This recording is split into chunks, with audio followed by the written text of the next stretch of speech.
फैसल, पाकिस्तान में सबसे ज्यादा सफर किस पे किया जाता है?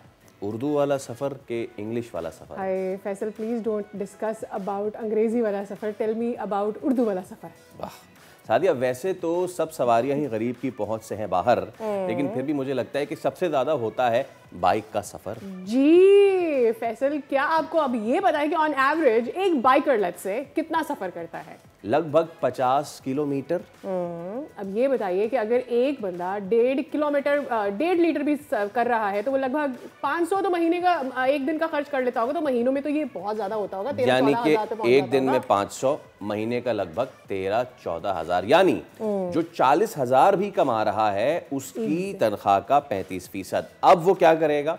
अब वो बाकी के 25,000 में घर का किराया देगा, बिजली पानी का गैस देगा, बच्चों की फीस देगा, घर का राशन लाएगा, बीवी बच्चों की बीमारी में उनका इलाज, और बच्चों की ख्वाहिशें तो बस एक ख्वाब या फिर हो जाएंगी नामुमकिनात। एब्सोल्युटली फैसल, ये सारी समहीद इसलिए बांधी गई है क्योंकि पेट्रोलियम मसनूआत की कीमतों में कल रात इजाफा कर दिया गया। पेट्रोल की कीमत में 5 रुपए 36 पैसे फी लीटर इजाफा किया गया है। पेट्रोल की नई कीमत अब 272 रुपए 15 पैसे फी लीटर। ऐसे में हाई स्पीड डीजल भी तो हाई चल रहा है ना, उसकी भी कीमत में 11 रुपए 37 पैसे इजाफा किया गया है। नई कीमत 284 रुपए 35 पैसे फी लीटर करार दे दी गई है। और अब इस सब में हो क्या रहा है? अब इस सब में हो रहा है कि ट्रांसपोर्ट के किराए में भी इजाफा कर दिया गया है।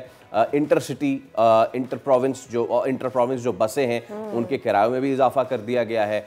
अगेन वही सवाल, जब बढ़ता है तो किराए में होता है फौरन इजाफा, जब घटता है तो फिर वो कहते हैं कि नहीं जी वो तो बढ़ गया एक बार, तो उसके बाद बढ़ गया तो यहाँ पे ना जस्टिफिकेशन देता भी नहीं है। कौन देता है? क्योंकि लोगों को सफर करना है, लोग बेचारे मजबूर होते हैं, जिन्होंने मूव अराउंड करना है उन्होंने मूव अराउंड करना है। रिक्शा हो गया, टैक्सी हो गया, सबके पैसे बढ़ जाते हैं भाई, बस का किराया बढ़ जाता है, पब्लिक ट्रांसपोर्ट वैसे ही नहीं है। जी हाँ, तो पर जिनको करना होता है उर्दू वाला सफ़र, वो महंगे पेट्रोल की वजह से और महंगे डीजल की वजह से कर रहे होते उर्दू वाला सफ़र प्लस इंग्लिश वाला सफ़र। तो कब तक ये सफ़रिंग जारी रहेगी ये तो हमें नहीं पता।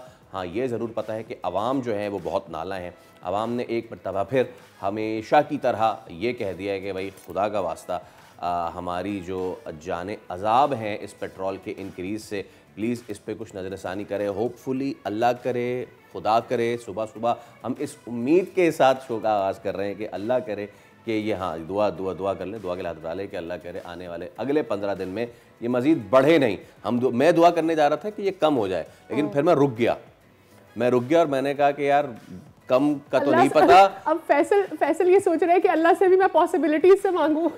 कम तो नहीं पता, लेकिन बरकरार रह जाए। अल्लाह भी कुछ भी कर सकते हैं। So maybe we can actually pray for something good and we can dream big, dream big in a way कि पैसे कम हो जाए पेट्रोल के, किसी तरह से कोई ऐसी सूरत हाल बन जाए, कम हो या ना हो, लेकिन आवाम की जेबों पे जो असर पड़ रहा है भाई, पेट्रोल भरने से सिर्फ किराया नहीं बढ़ता, चीज़ें जो ज़रूरी अशिया होती हैं उनके पैसे भी ऊपर चले जाते हैं। ऑलरेडी चीनी इतनी महंगी हो रही है।